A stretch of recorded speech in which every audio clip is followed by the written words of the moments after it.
We don't want to be alone in this world. The feeling of loneliness is a terrible thing. Worse still when you're with people but feel alone. Even the most introverted person, who might claim that's all they want, still require interactions, just through television, gaming, or some other form. In the movie I Am Legend, Will Smith's character's alone in a city full of monsters, but the threat of survival isn't what ends up consuming his heart with despair and grief. It's that he has no one to talk to. But then again, he isn't alone. He has a German Shepherd as a companion through his struggles. The official date is unknown, but roughly 14,000 to 29,000 years ago, our ancestors started feeding wolves. Why they didn't hunt the animal, who knows?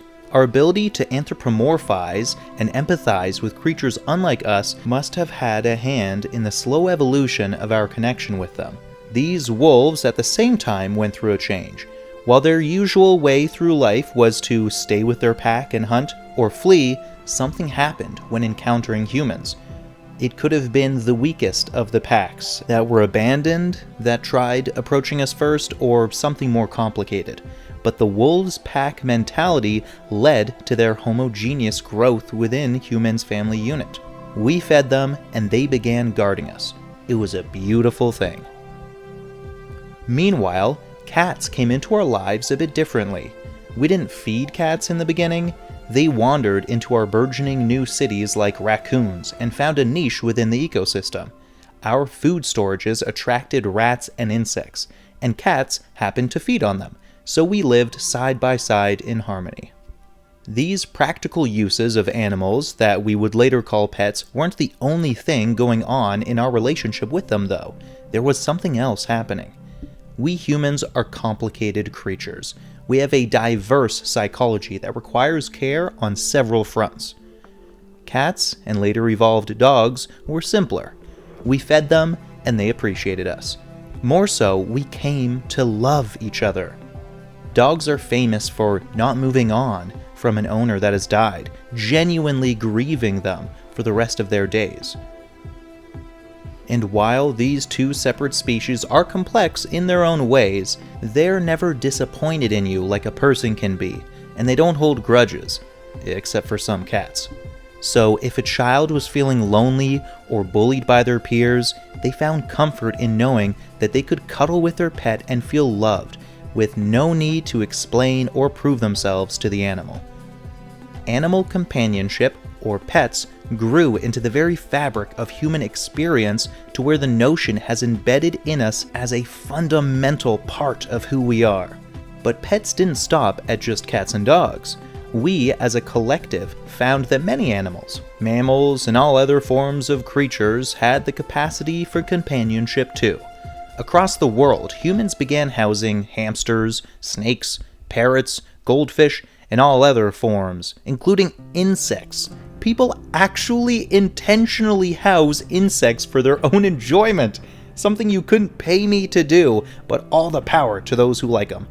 The only animal we didn't make pets were the truly wild ones, such as zebras, deer, wolverines, bears, lions, and all other potentially dangerous creatures. Though those animals were used by us in other ways, such as circuses or zoos, it seemed there was no limit to humanity's capacity to find kinship in other species.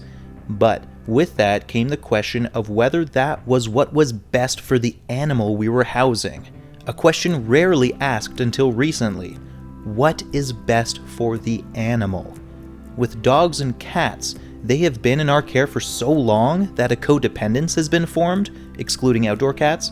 However, with exotic animals, such as, of course, monkeys and apes, what is best for them? To be housed by us, or free to live the life they still have encoded in them to live? That's what we are going to explore today. First, welcome back, one and all, to the review series on YouTube that matters most, Monke in Review.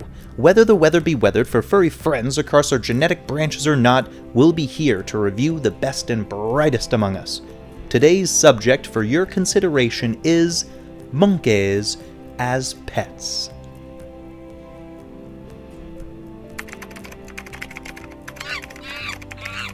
The keeping of primates as pets may seem like a fun, magical adventure. There are no shortage of videos online showing Monke social media personalities with their handlers, and it looks like nothing but a good time. However, just like everything else online, you can't trust what you see. It's rarely a one-to-one on how something appears versus how something is. In the case of exotic non-human primate pets, there are ugly realities that, for obvious reasons, don't get translated into their online brand. So, what am I talking about? How are these monkeys doing offline? I'm not by any means suggesting that these primate handlers abuse their pets, but for even the best of these owners, the trafficking trade that goes into how they got their hands on these monkeys and apes in the first place perpetuates the horrible, inhumane act of poaching. Then, once in the care of these pedestrians, unless they are landowners with an abundance of space for these guys to live as close as an authentic life as they would in their natural habitat, which for the most case isn't in the cards, these non-humane primates are still having to cope with a lack of social bonding that happens when they live with their own kind that we cannot, as people, give them. The argument often comes up regarding primate owners that, under their care, the lifespan of these primates is extended, which justifies their online exploitation, and I've grappled with this statistic myself in previous videos. The lifespan aspect, not the exploitation. And I think that while it is a generally good thing, it doesn't outweigh the several negatives of ripping a wild animal out of their natural setting. A good analogy for this would be to say if we caged a person within a safe but unnatural environment, like a white room. They get fed and are entertained, but they have to do so without the ability to socialize with anyone but, say, robots. The person lives to be 200 years old, so is the act justified? I think it's generally accepted by most that no, it isn't, because what that human is robbed of makes living that long not worth it. The meaning of life for humans is the pursuit of happiness, and while primates cannot communicate using our language, I feel like it's an easy assumption to make that the meaning of life for them is the same thing. If they were given the choice to live a normal life in the wild with their kind, in the environment they evolved for, versus being shipped to another continent and live among a fraction of the number of animals, none of which are their own kind, they would choose the former. And on that note of not being with their own kind, that brings sexuality into it. In a similar case with cats and dogs, primate pets have to be spayed and neutered, otherwise they become unruly and potentially violent when they go into heat. So that adds another layer of cons on the book of why we shouldn't own them as pets. Also, it's just a basic case of self-reflection, like why do you want to have an ape or monkey as a pet? For their benefit or yours? And why does it benefit you? Does it improve your mental health, having an extra simian around? Why not adopt a baby? Because of the exotic nature of the case? These animals are rare in your environment. Why is that? Because it's not natural for them. But that doesn't deter you, it excites you. Does the prospect of housing them make you feel special? Then, amid the current panoptic amalgamation of social media, a new motive for why people would want primates as pets becomes painfully clear. All those previous reasons can still exist, but this new form of exploitation renders all other reasons moot if owners begin posting videos and pictures of their apes and monkeys publicly. And that reason is not good enough to invariably alter the course and happiness of these primates' lives forever. In my opinion, it just isn't. But, of course, I am not the law.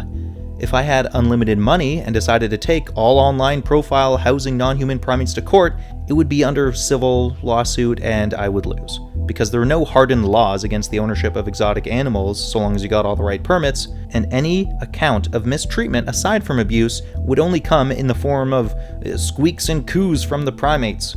Squeaks and coos are not deemed as official accounts for anything under human law, as I'm aware.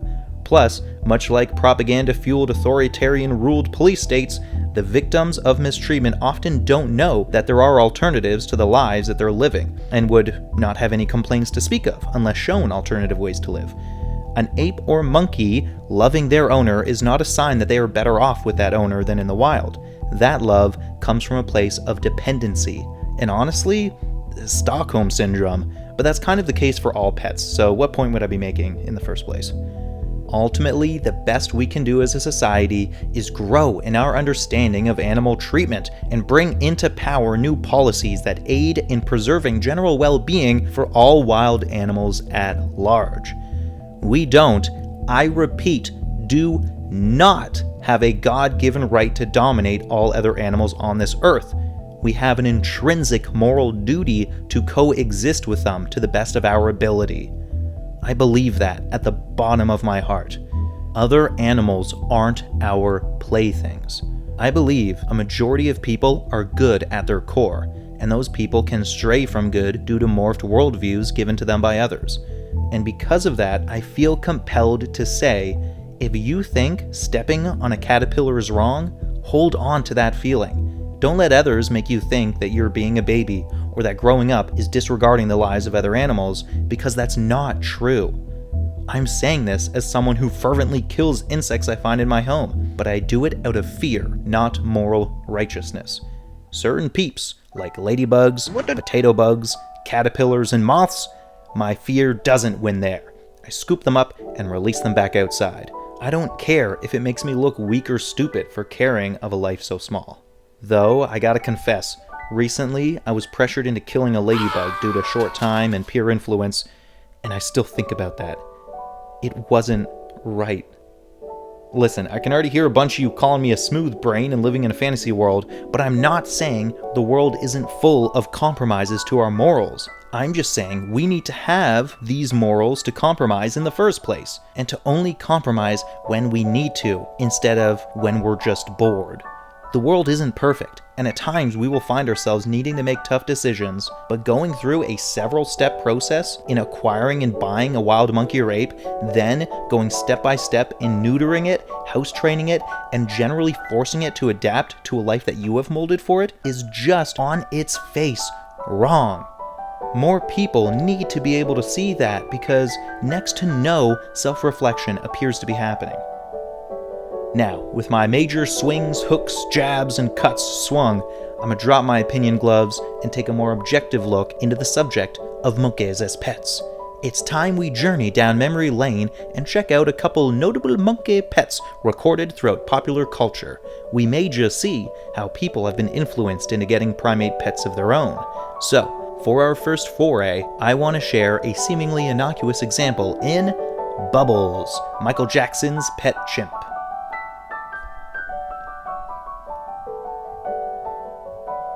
Bubbles was born in 1983 and was acquired by Jackson in 1985. He was raised as a pet and lived with Jackson at his Neverland Ranch in California, bearing witness to untold horrors. He was trained to perform various tricks and was often dressed in clothing and accessories similar to those worn by Jackson. Despite the attention he received, Bubbles' life as a pet was controversial and raised concerns about the ethics of his ownership. Primate experts and welfare organizations criticized Jackson for keeping Bubbles in a captive environment, such as Jane Goodall, who had this to say. I know when when I was growing up, Michael Jackson had one, and I always wanted to have one. I ticked him off, I went to see him, and we talked about Bubbles. Oh. Oh, yes. What was the best thing about Bubbles? Bubbles is still alive and he's very beautiful, but when he was with Michael Jackson, he was being beaten. Did Michael ever teach him how to dance? Bruh. You stupid. Chimpanzees have unique physical and psychological needs that can be difficult or impossible to meet in a private home. Hence the concerns and straight-up abuse accusations thrown by Goodall, though no accusations have been made by Bubbles, because, he can't talk, he's a chimp. He did, eventually though, move out. In 2003, Bubbles was transferred to the Center for Great Apes in Wauchula, Florida, where he has lived since. The center is a sanctuary for primates that provides a safe and stimulating environment for rescued and retired animals. Overall, Bubbles' story highlights the power of fame over culture and the controversy surrounding keeping primates as pets. It underscores the importance of providing these complex and social animals with proper care and living conditions. But you might say, what's the big deal? Bubbles seemed to have had a good enough time. There seemed to be no big issue with this guy in particular. Right, well, that leads us into our next subject.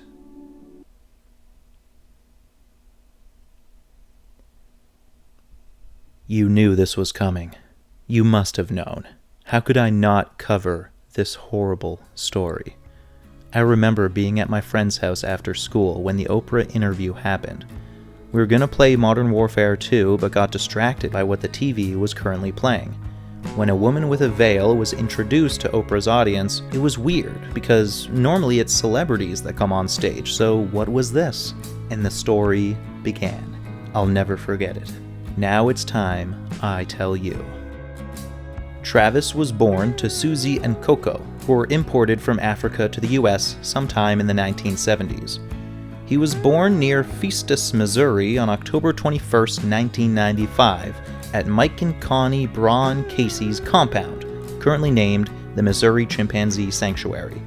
Sandra and Jerome Harold purchased Travis for $50,000 from a breeder after he was taken from his mother when he was 3 days old.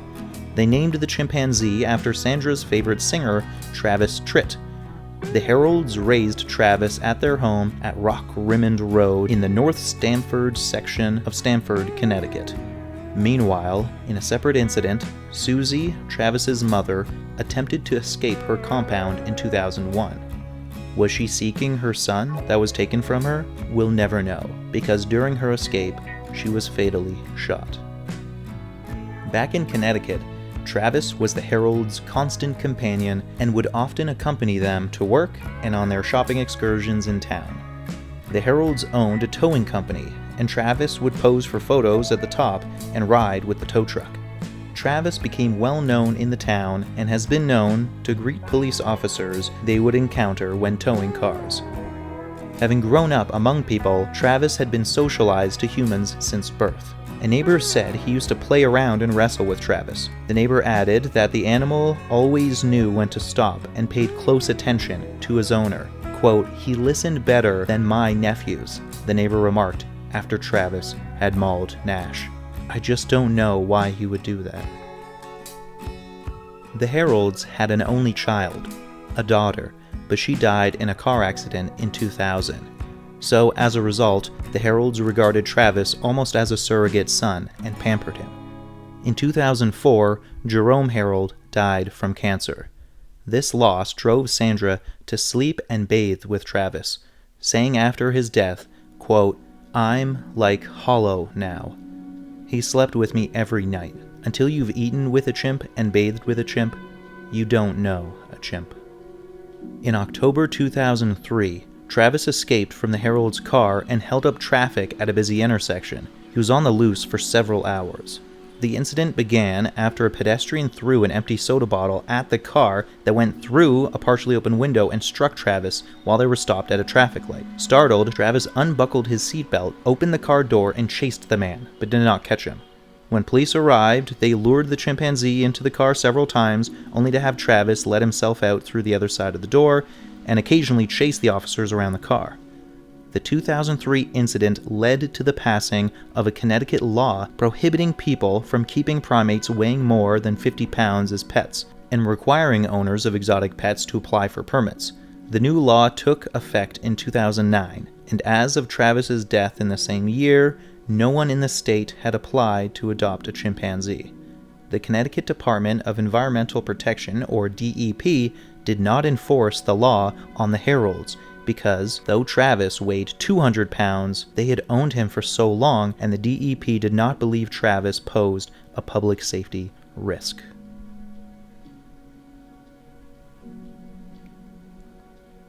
Then the second shoe dropped.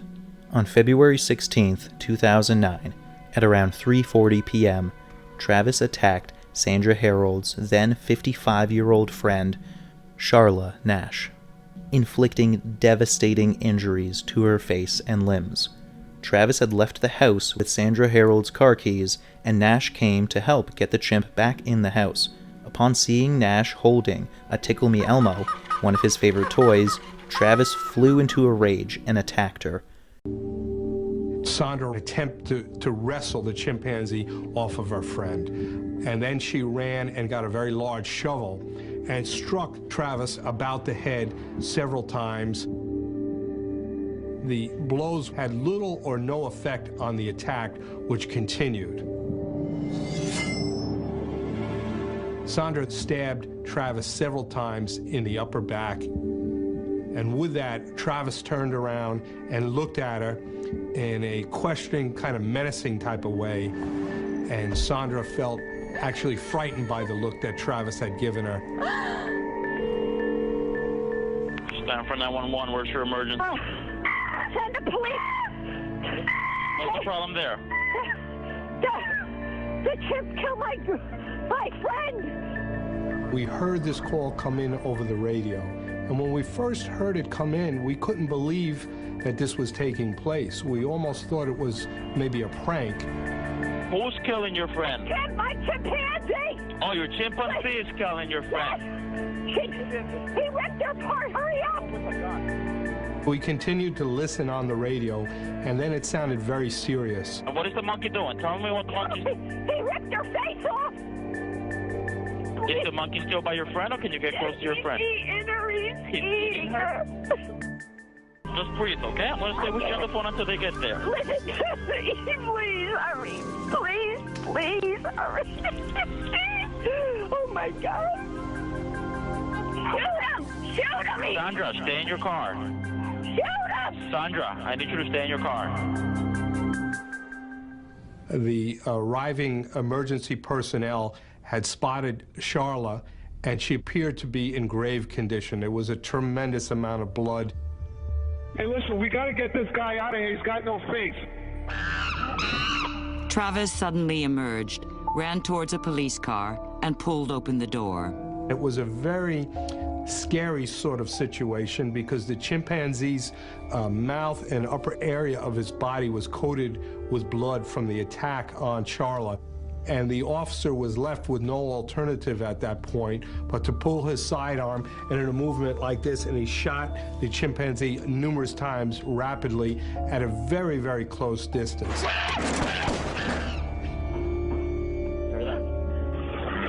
They just opened up one of the patrol cars. We had to let a couple go. Received rounds fired. We're trying to figure out where he went now. Well, the chimpanzee fled from the scene, and officers did not pursue the chimpanzee because we wanted to deal with Charla and get her medical aid at that point. Normally, the emergency corps will not respond till the scene is secured. In this particular instance, they did come in and risk grave danger to themselves to aid Charla. And it's my belief that rapid response probably saved Charla's life on that day. We went back to the area of the shooting right near the car, and we were able to pick up the blood trail. And it was a very pronounced blood trail, and we were able to follow that trail. And actually, the chimpanzee Travis entered the house via the front door, which was left open. There was a lot of apprehension. We had seen what this chimpanzee had just did to Charla. Clear on the right. Check the left side. So we took our time and we followed that blood trail very slowly, methodically, working together as a team through many different rooms, down hallways, Clear. many different turns. Take the next one.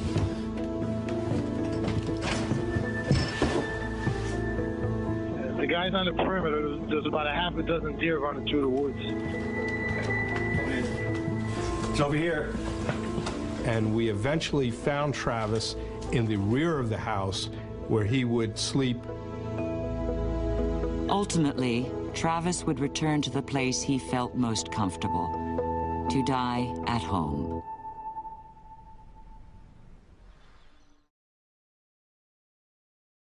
Sandra Harold attempted to stop Travis by stabbing him in the back with a butcher knife. Sandra later said, quote, "For me to do something like that, put a knife in him, was like putting one in myself." The emergency crew described Nash's injuries as horrendous. Within the following 72 hours, Nash underwent more than 7 hours of surgery on her face and hands by 4 teams of surgeons.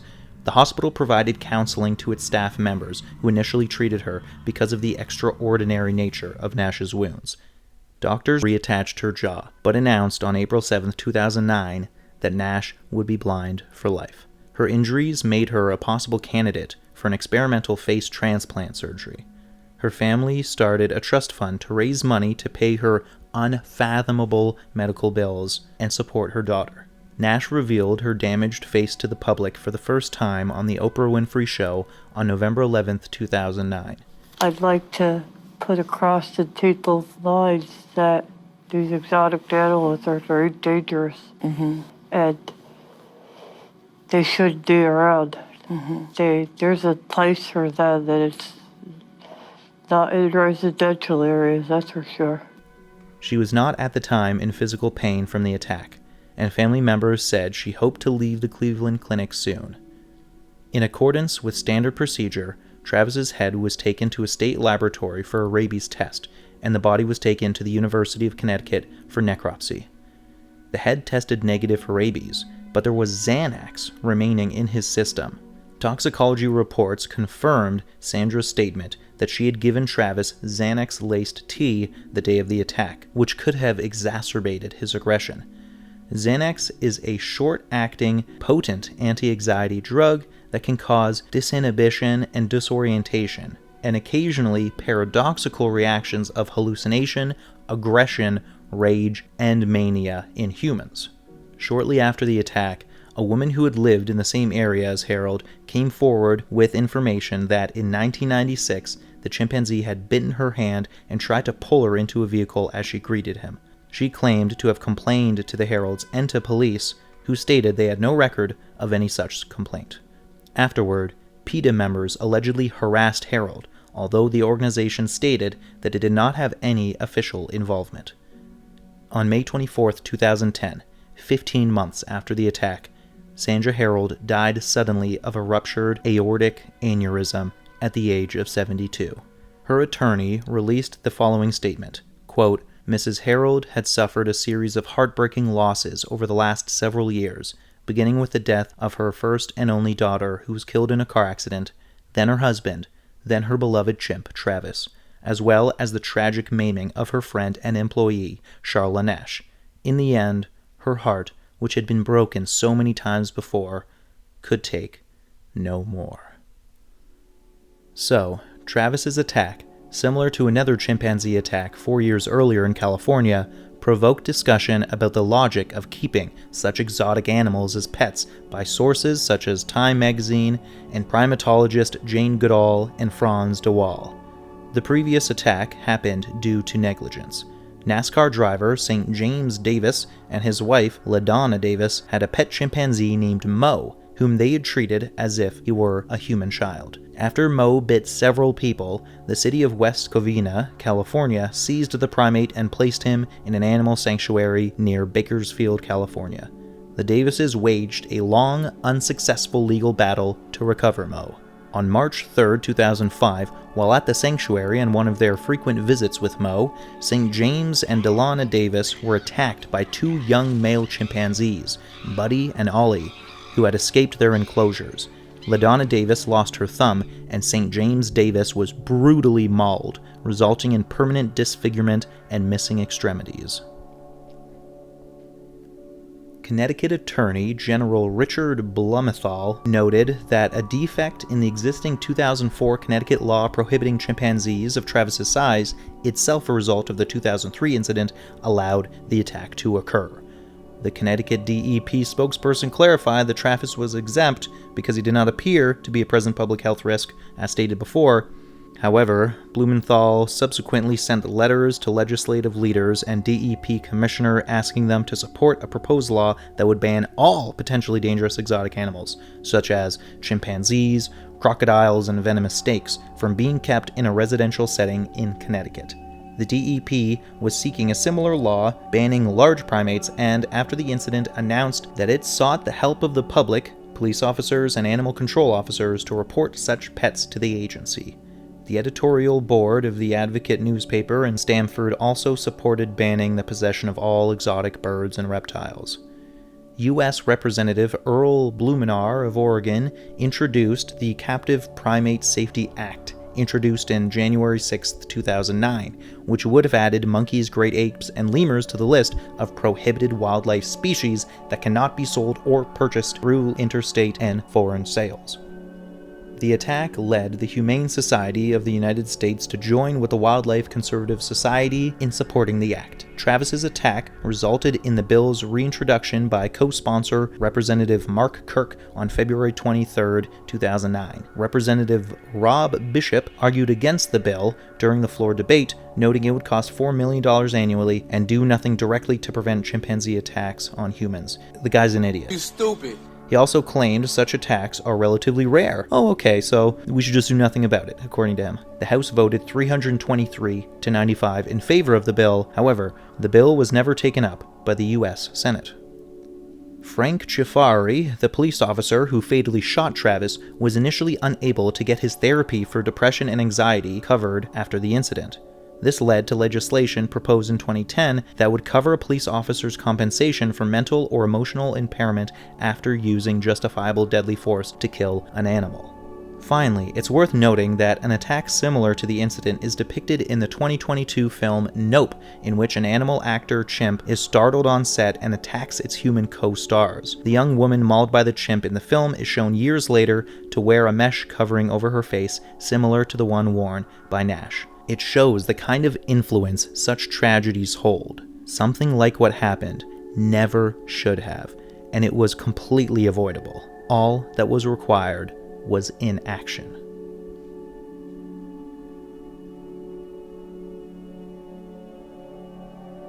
Instead of all this teaching people to just leave monkeys and apes alone, it seems the allure of social media has made people blind to these incidents, as there are just as many, if not more, non-human primate pets now than in the past.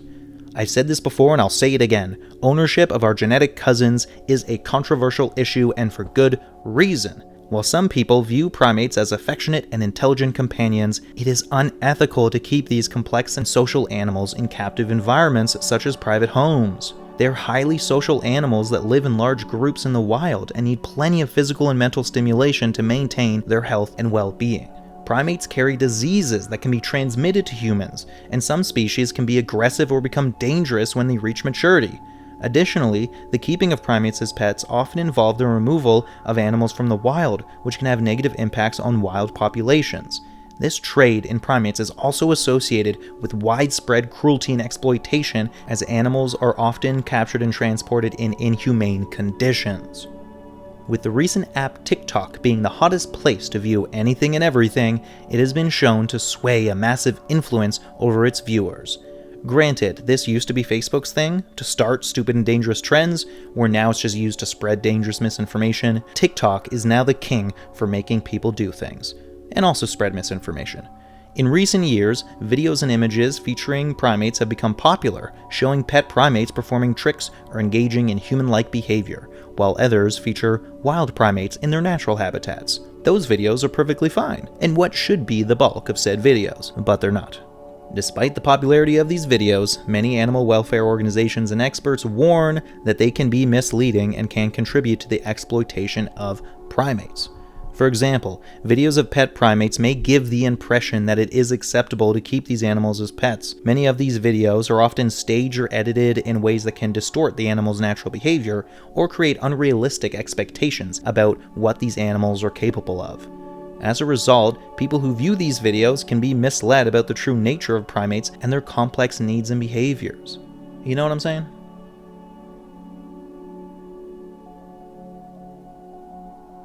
At the end of it all, what more can I say? From Bubbles, to Travis and Mo, to current TikTok monkey owners. Overall, while videos and images featuring primates may be entertaining or sprinkled with informative bits, it is important to be mindful of their potential impact and to seek out reliable and accurate information about these animals. Animal welfare organizations and primate experts can provide valuable resources for understanding these complex and intelligent creatures, and the important role they play in the natural world. Like, I know that today's world, TV is boring. Okay, I get it. But at least when television was the king of the entertainment crop, there were checks and balances. Rules needed to be followed. National Geographic, Disney Nature, BBC Earth, and the Smithsonian Institution, all of these boomer corporations are at least trying to spread proper information about these wild animals. So listen to them over TikTokers. Thank you all so much for listening to my boring ape-ass talk about ape issues. But seriously, I appreciate you for making it this far, and hope you learned a thing or two about the subject of primates as pets. It's been fun at times, it's been harrowing at times, but in the end I think we can all walk away knowing that our place on this earth is to be shared with our genetic cousins, not ruled over them. And finally, I want to ask you guys your opinion about primate pets. After all of this, are you for or against it? Let me know down below. And make sure to like and subscribe to spread the sacred word of monkeys far and wide. This has been Joe Van, wishing you all nothing but monkey love in your lives. Take care, and until next time, sleep well, fellow primates. Ciao for now. Peace.